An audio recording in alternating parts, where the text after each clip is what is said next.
Number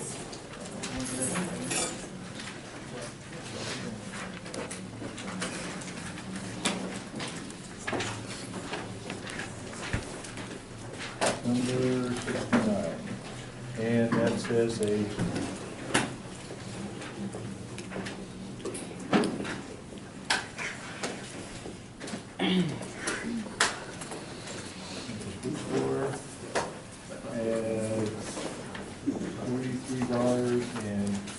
$43.20.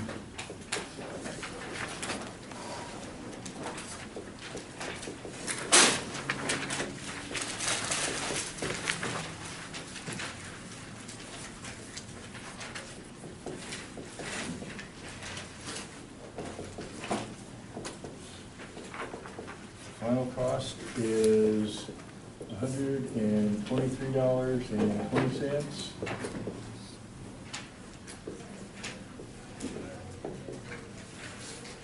What is the markup rate?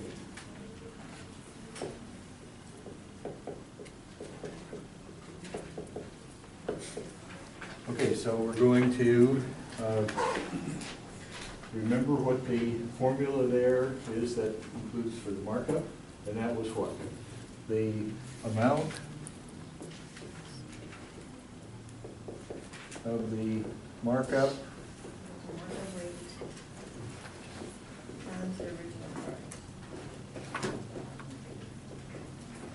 rate times the original price. So it's the same formula, but it's the standard formula, right? Original price. So we just have to plug in the pieces that into that, and the markup rate here is what we're looking for. So if we want to call that this X equal the markup rate, so we don't have to write that down every time, then the amount of the markup is what? $43.20. So we have $43.20, because we're all in dollars here, we'll just leave the dollar signs off. So that's the amount of the markup. The markup rate is X, and the original price, the final, is what? 8. Now, is 80. Because here, this is the final cost of the book. This is the amount that was added on for the markup. So the original price is going to be this minus this. Okay?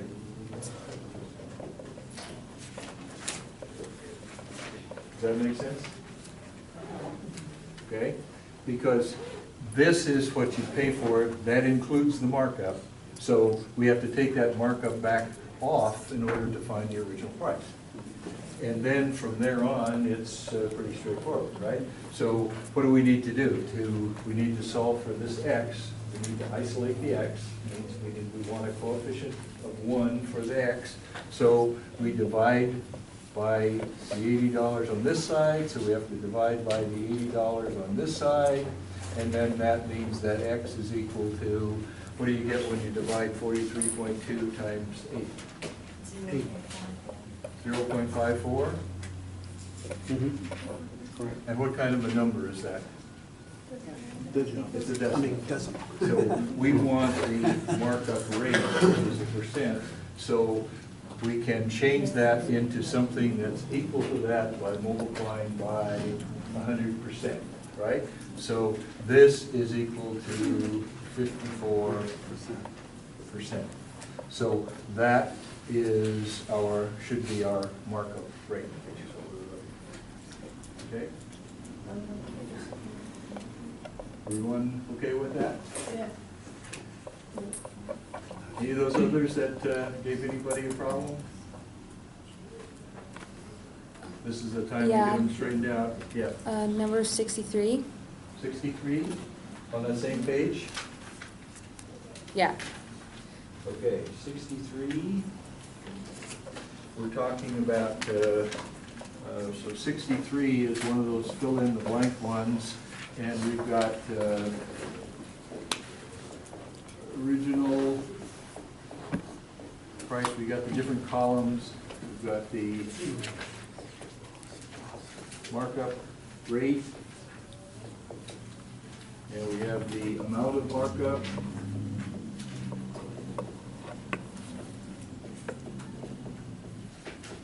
and then we have the retail price.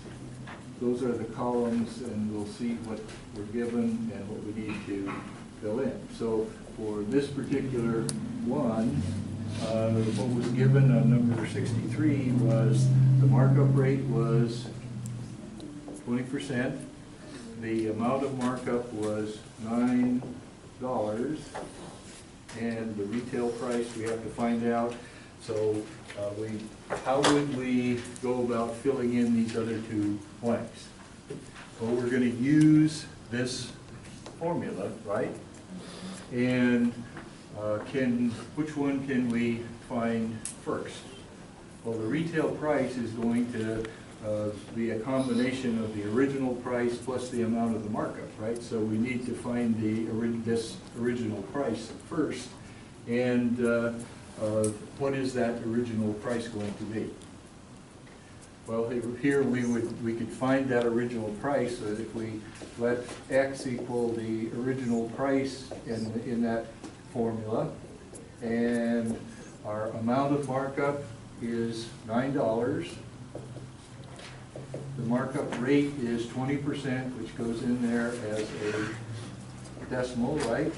And so it's going to be 0.20 times that X. And then if we solve for X, what is it going to give us? We have to divide both sides by the 0.20 to isolate the X. And so X is going to be equal to what? 45. $45? Yes. Anyone disagree with that? Everyone see where we got it? Put the 9 into your calculator, divide it by 0.20, or do it longhand, and you'll get the same thing. So that's what goes in here. So $45 should be the original price, and then we need to figure out what the retail price is. And the retail price is, just like if you go to the store, if you have how are you going to figure out what that is? Is that $45 plus the $9 for the retail price? Yeah. Okay, so the retail price is going to be 54. Right. Is equal to the original price plus the markup amount, right? The amount of the markup. And if we plug those two in there, the retail price is going to be the $45 plus the $9, and that is $54. So that's what you'd have to pay for that book in the end. Okay? Go talk to them in the bookstore, so they can work like that. That's what they're doing, whether they... No, they... No, it's a bigger markup than that. A lot bigger markup. I mean, they may change this number a little bit. Yeah, it changed a lot. But this is how they get there. Like 500% or something? Yeah. Then they add 2 periods and make you buy the new version of it. That's true. Does that answer your question for this one? Yeah, thank you. Okay. Any others? Now's the time to get them straightened Yeah. out. Okay. Number 53? 53? 53. I don't understand it. Okay, let's get the eraser here. So, 53.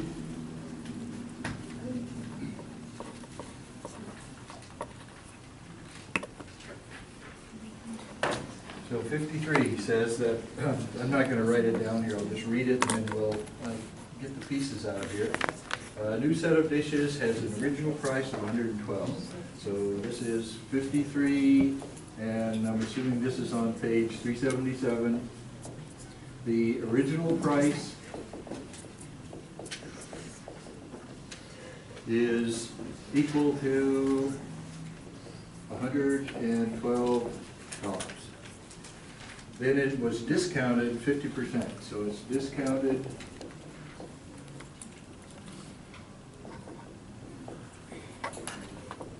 50%, and a week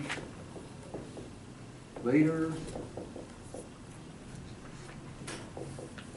the new sale price discounted another 50%.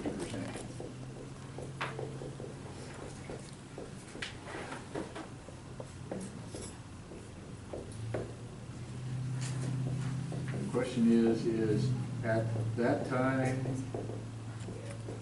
was the set of dishes free?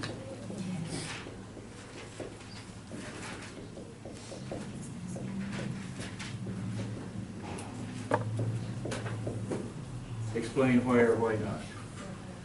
Well, nothing's free, right? So if we were really using our formula here for the markup rate, we use that, the discount, what we're talking about is the amount of a discount is equal to markup rate, or the discount rate in this case, the discount rate times the original price, right?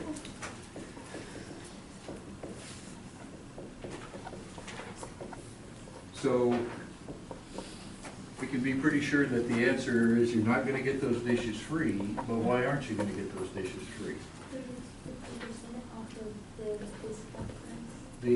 That's right, because the original price was $112, so on the first discount, it's going to be $112 is going to go in here.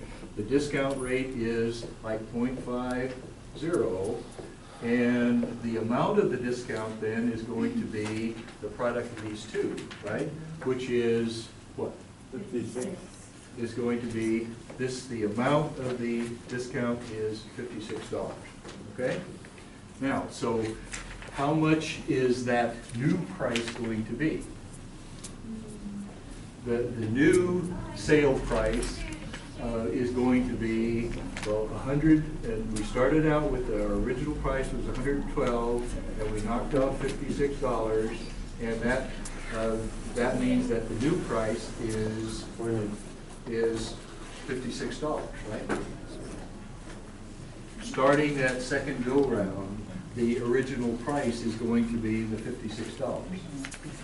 Then you're going to discount that by 50%, which means that you're going to take half of that 56, which is 28, and then you're going to start with the 56 and take off the 28, so it's going to cost you, those dishes are going to cost. Plus tax. Well, we'll assume that they pay the tax, okay? But that's why it isn't free, because the second go-round starts with the output from the first go-round, and it's not 50% of the original price back up here. It's 50% of 50% of that, so it's half of that. So you would be looking at $28 as opposed to $56 after the second discount. All right? Who did, I forget who asked that question, but does that make sense? Yeah, I got it. I understand clearly. Thank you. Okay? Any others? If not, let's talk about the next section, which is going to be more of the same kind of stuff, in that it's going to be talking about that basic percent equation or standard percent equation, whatever you want to refer to it as, and we're going to use it in a slightly different fashion. And I put them on the board over there, and the homework assignment is there as well for section 6.6. which is talking about percent increase and percent decrease. And you see this type of thing in the paper all the time, they, you know, the such and such decreased by a certain amount, the percentage, and so it's out there. And these are the formulas for the percent increase or the percent decrease. The percent increase is the amount of the increase over the original amount multiplied by 100%. And the percent decrease is the same thing. It's the amount of the decrease over the original amount multiplied by 100%. And in the book, they go through and show you where the amount of increase formula comes from. Well, it's the same thing for the amount of decrease, so I went through the exercise to show you where this one comes from. And it starts with the basic or the standard percent equation, which the amount of the decrease is equal to the rate of the decrease times the original amount, okay? And then you manipulate that around so that you're solving that for the percent decrease. And in order to do that, if you take that original equation and you divide both sides of the equation by the original amount, because we want to get to the rate of the decrease, which then will turn into the percent of the decrease. And so if we divide both sides by the original amount, then you're going to get rid of that. Excuse me just a second here. If we came up here and we divide this by the original amount on both sides, we would have original amount here, and we would have the original amount over here. And this is what is really driving the fact that we want to divide by that, because this and this will divide out, and we're left with the rate of decrease is equal to the amount of the decrease over the original amount. Okay? And then this is going to be what kind of a number? That's going to be a decimal number, right? So we need to turn that into a percent, and we can do that by multiplying by 1 in the form of 100 times the percent sign, and that will give us, that'll turn this rate of decrease into a percent decrease. And that's where it comes from. And this are the same thing. So this is just where it comes from. And you don't need to worry about where it comes from, you just need to worry about how to use it. All right? Everyone okay with that? So it's like it was yesterday. We only have two formulas today. We got one for the percent increase and we got one for the percent decrease.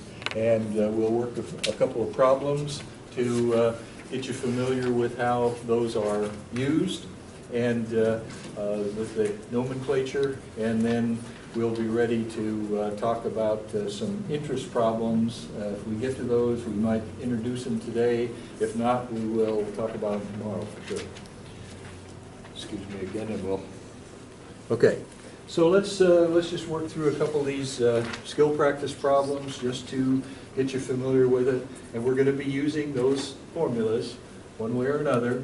So the skill practice problem number 1, and this is on page 379, says that after a raise, Denisha's salary increased from $42,500 to $44,200.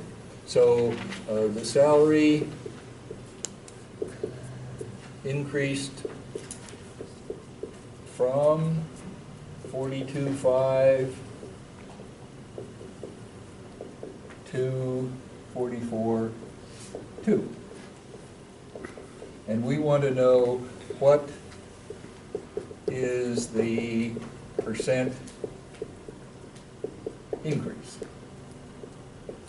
So right away, the percent increase, we're going to be driven to this formula, right?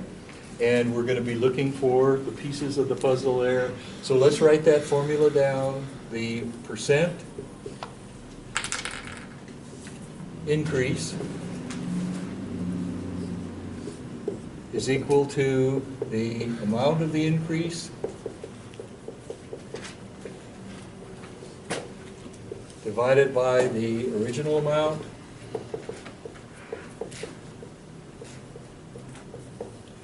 and that's gonna be a decimal number, so we're gonna have to multiply that by 100%. Now, the book uses a little X in there for multiplication. I'll use a dot meaning multiplication, and that's because if you notice that we use X to assign the variable and so forth, so we don't want that little X for multiplication to look like a variable, okay? So we'll just use the dot, but it means the same thing.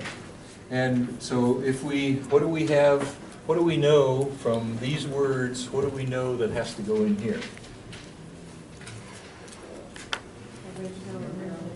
We know the amount of the increase, or we can find out the amount of the increase, and the amount of the increase is what?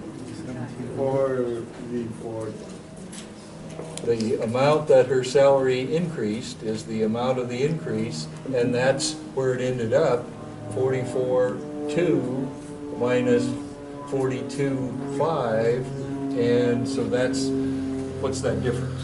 $1,700. $1,700, right? So, and we really don't care if it was Denisha or Fred or whoever. We just want the numbers, right? So we've got one of the pieces, the amount of increase, and this is what we're looking for over here. If we, rather than write that down, just call that P is the percent increase, because this will be a percent when we get it, because we're going to get a decimal number here and we're going to convert it to a percent. So the P here that we're looking for is the amount of the increase, which is the $1,700, and the original amount. Which one of those is going to be the original amount? 42,500.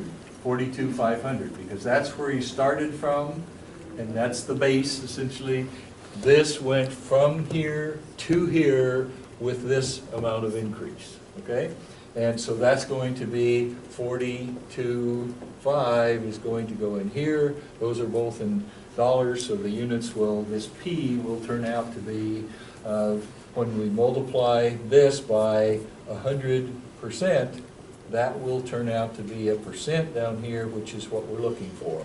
So to find out what that percent is, what is 1,700 divided by 42,500? 0.04? 0.04. 0.04, and we still have to multiply that by 100%. So this decimal turned into a percent. And this 100 is just going to move it over two places. So what was her raise in percent? 4%, right? Okay, so it's just like it was yesterday. It's a game of finding the pieces to put into your formula in order to figure out what the missing part is. And they have to give you all but one of these pieces, or you're not going to be able to figure it out, right? So they have to tell you enough information so that you can pin all those down, and then you can figure it out. Everyone okay with that? So I don't know if Dr. Little lets you bring the formulas to class, or if he gives you the formulas. He actually says that we have one sheet when it comes to testing. Okay, One sheet of notes, so you just gotta write super small. put anything you want on, right? Okay. He So, is smart. but he doesn't remember anything if you ask him to class, right? Oh, Okay. we have a lab also. No, for the test. So that would be, whatever Yeah. week that we don't have a But test, on that's- Friday we have a yeah. lab instead. Oh, But that's okay. at the, So you can work on your cheat sheet. the testing center. Yeah, it may not be Okay. here. I think we can't have it. But if you have the formulas, then these are really pretty easy, right? But also, he, because I take it as supported services, and I guess it only counts over as supported services, not when they're taking the test in the class. Yeah, I don't think we can have any notes here when we take the test.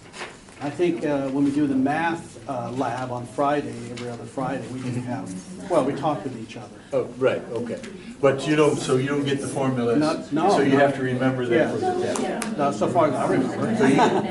So, well, We If you can. do, that's great. So you can bring the formulas to the class with you. Can you? Yeah, we can have one page of notes with the test. Oh, okay, I thought he Just said you one. couldn't have anything on your Yeah, desk you- except you can the, fit as much as you can. after all these, no. I'm gonna make sure I get. And there's. Okay. I do the same thing Stand later on corrected. in the course, because there are a lot of these formulas and you don't really need to muddle up your mind or remember all these things. Okay. But if you have the formulas written down, then it's it's just a matter of finding the right pieces and Really helps. using your calculator, Yes. okay? So that makes it easy. And I guess some people get into trouble with the anything you want on the front and back, which is what I allow them to do too, because they want to put down every possible problem they could ever encounter. And then when you get to the test, what happens? Well, I know it's on there, but I just can't find the damn thing. You know? So they waste a whole hour looking for the right thread to pull on. And then the bottom line or the bottom analysis is really, if you know it, then you don't have to have those notes. I mean, you can just use them as a sort of a security blanket to make sure that you have them. So if you have these formulas, you can figure out the rest of the stuff. And the thing that you don't want to do is try to memorize all the problems that you think are going to be on there, because it's very easy to come up with a little variation that's going to throw you off. Okay? So there's no substitute for knowing the material. Then it becomes very easy. Okay, let's do another skill practice problem here, number 2. And this is going to refer to a graph there, which is this is on page 370, 380. Okay, and it says, refer to the graph in example 2, which is what we have over here. And there's a bar graph there on stock price as a function of day 1, 2, 3, 4, 5, and then it has the price on the left-hand side. And it says we want to compute the percent decrease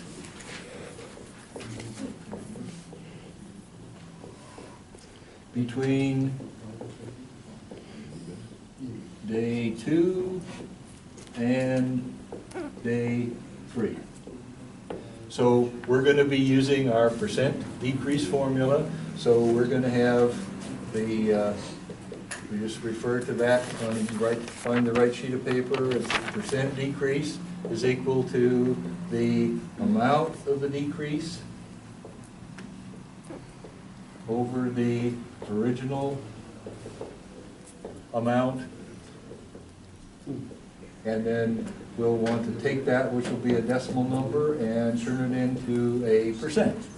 So what are we want to compute this. So here this is what we're looking for. Let P equal now the percent decrease instead of increase, because when we get down, it'll be just like this, except the numbers will be different, and we're talking about decreasing rather than increasing. So the amount of the decrease, you're going to find that off the chart, right? And we're talking between day 2 and 3. So on day 2, the price of the stock was $21. And day 3, which is the next day, is going to be $20.58. So what is the amount of decrease? 42 cents. Mm-hmm. The amount of decrease is just going to be the difference between those two.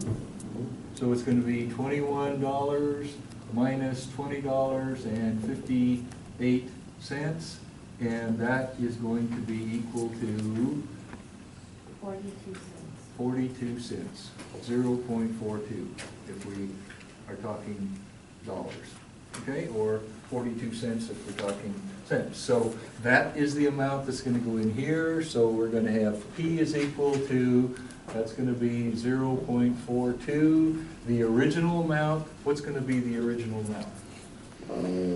21. 21, because on day 2, which is where we started, the price was 21, so this is going to be 21.00, since we have 2 decimal places there, we might as well have 2 in the other one.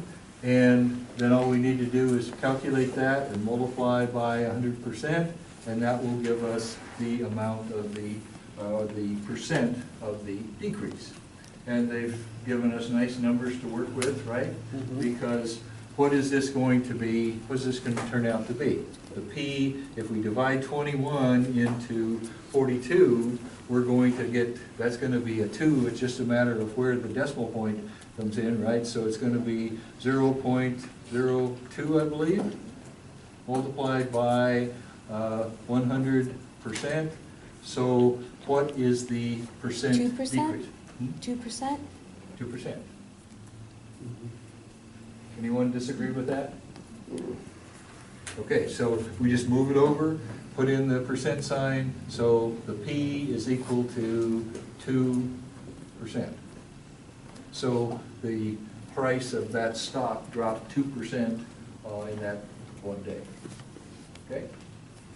Again, it's just a matter of plugging the numbers in, seeing what you need to come up with, and what you have, and you've got to have all of them except one in order to figure it out. Okay? Any questions there? So those are pretty straightforward, and it fell by the 2%. Now at the end of that section, and then we'll talk a little bit about interest, but we'll pick up there tomorrow when we come back and finish that off. So don't worry about I'll give you the homework assignment for the section on interest tomorrow. If someone wants to get ahead, you can stop up and get it today, but I'll give it to you tomorrow, and then you can go from there. But at the down at the bottom of the, just before section 6.6 starts there, it says there's an important thing to note that percent increase and percent decrease are based on the original amount or the starting point. And that's important. Just like when we hear the original amount was what the stock was on the first day, and not what it was the second day. And over here, when we were talking about the salary, the starting point or the original amount was the salary before the increase. Okay, and so that it's important to make sure that you've got the right numbers in the right place, and it makes sense that you want to start someplace. You have a basis, and again, these come from the amount equal percent times the base, and the base is that original amount, or whatever you're talking about, that original quantity, and so they give you some examples there of that, but that's an important feature. Now let's talk about a little bit about, and we'll just introduce the subject of interest, and then we will talk about, we'll finish that off tomorrow, and we'll start today just by getting a little bit of a feeling for what's called simple interest, and then tomorrow we'll talk about compound interest. And obviously there's a difference, but they all stem from simple interest. And let's see if we can get our arms around that, and then we'll have a leg up on what we need to do tomorrow. And I believe Mr. Little said that he had recommended that people get a scientific calculator. Is that right?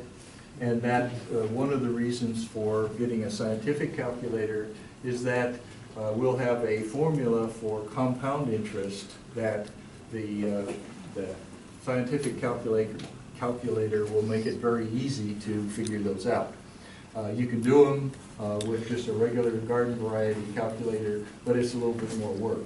Okay, so if you have a scientific calculator, you might plan to bring it tomorrow, and we'll exercise it a little bit in figuring out some of those compound interest problems. Okay? All right, so let's talk about some simple interest first, and then we'll work a couple of little problems with those, and we'll be out of time. But if we understand the simple interest concept, then the compound interest concept comes from simple interest. Okay? And compound interest is really getting interest on your interest, as we'll find out tomorrow. But let's just find out what the interest is first.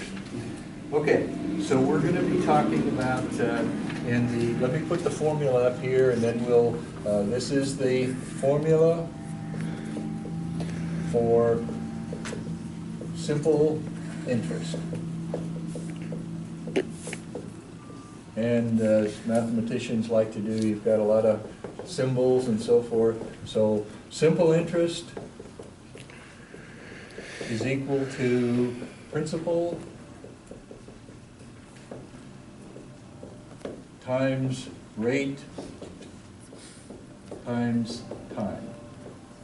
And that is, in symbols, if you put I for simple interest is equal to the principal times the rate times the time, where PRT, principal times rate times time.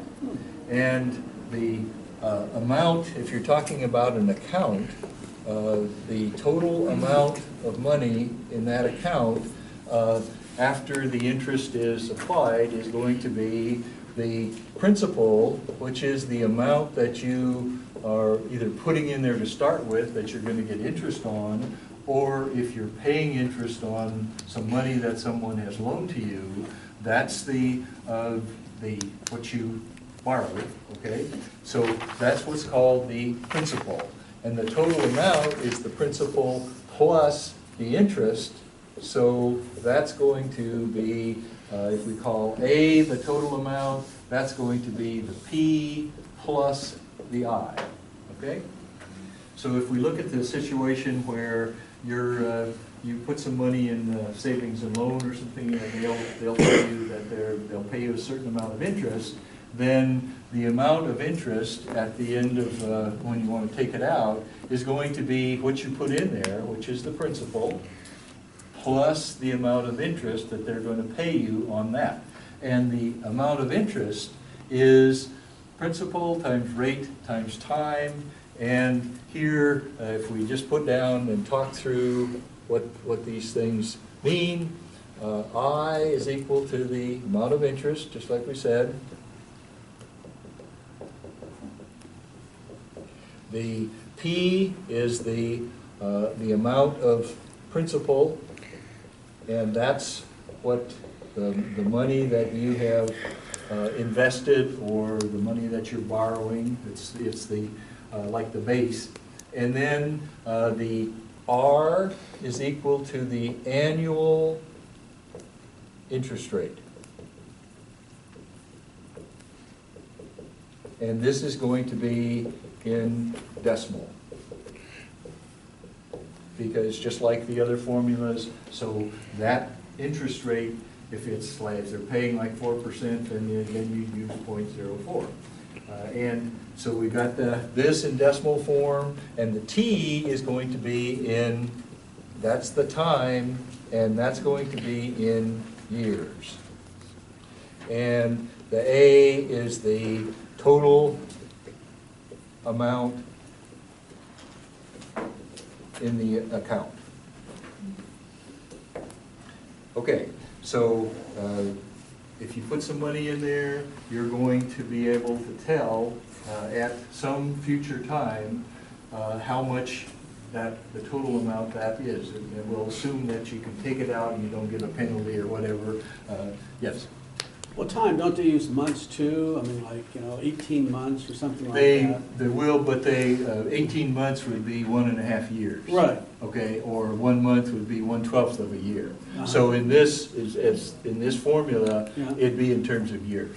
Okay, so you could do it, you could figure out what the interest would be for a month, but the time there would be 1/12. Okay, it'd be 1/12 of a year. Oh, I see. Okay, so in the formula, Yeah. the time is always years. Okay. Okay? And that'll be, and you'll see a lot more of where that comes into play when you talk about compound interest, because there it can be compounded annually, monthly, every minute, continuously. Okay, for this formula, simple interest, the time is in terms of years. Okay? And here, if we look at this little concept connection thing up in the corner on page 385, it says, consider this statement. $8,000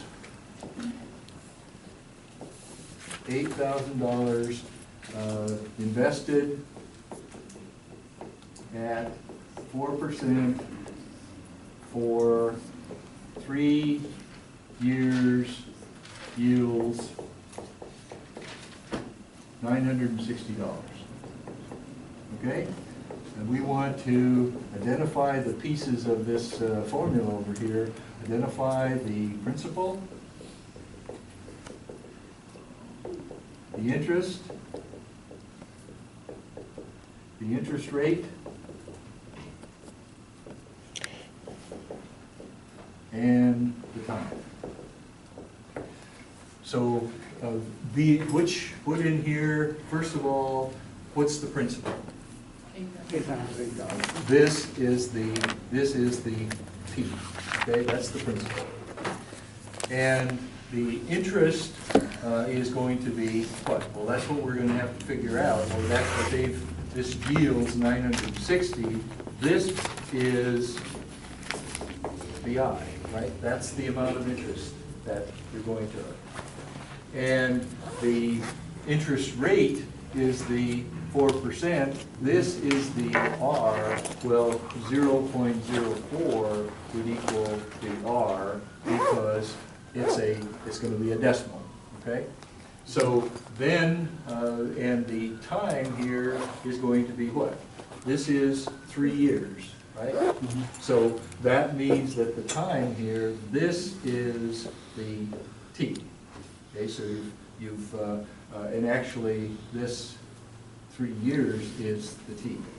And what happens here is that the reason that, notice that you have interest is equal to the principal times the rate. That's going to give you an amount, right?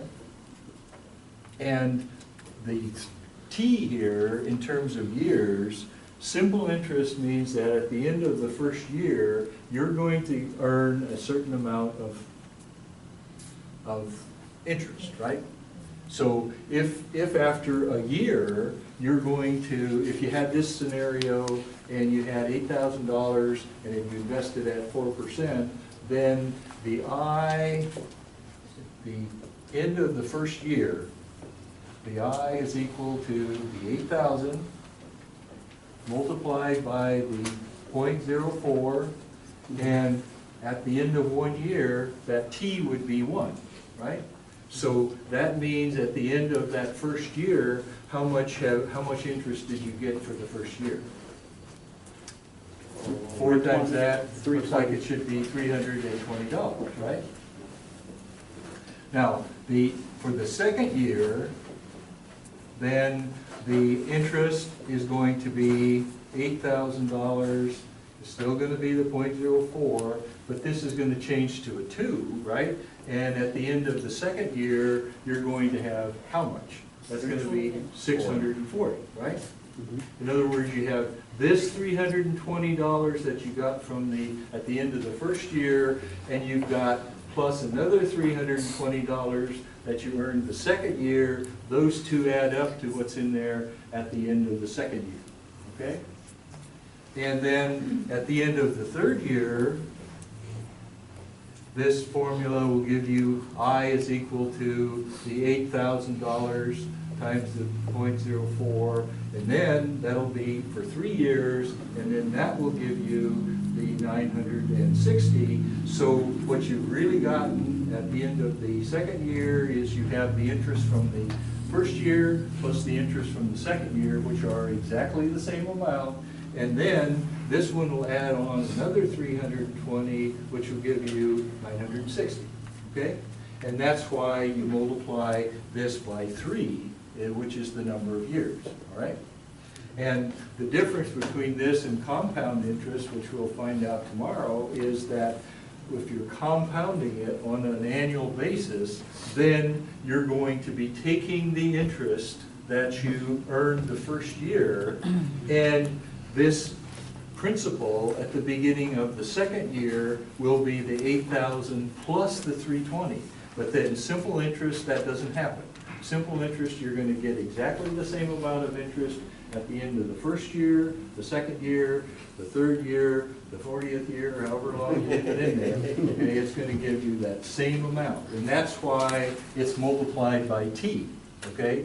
And the formula becomes a little more cumbersome, or there are more pieces to it if you're compounding it. And it's because the principal effectively, your starting principal is going to change the second year because they add in that the interest from the first year will be where you start the second year. Does that answer your question? Yeah. Okay, but we'll get to that, tomorrow. But let's do this, we've got a couple minutes left. And I think we can do this one. Number 2 is, suppose $1,500 is invested in an account that earns 6% simple interest. So we can apply that formula, the I equal PRT, and the first question is, how much interest is earned in 5 years? So we've got I is equal to PR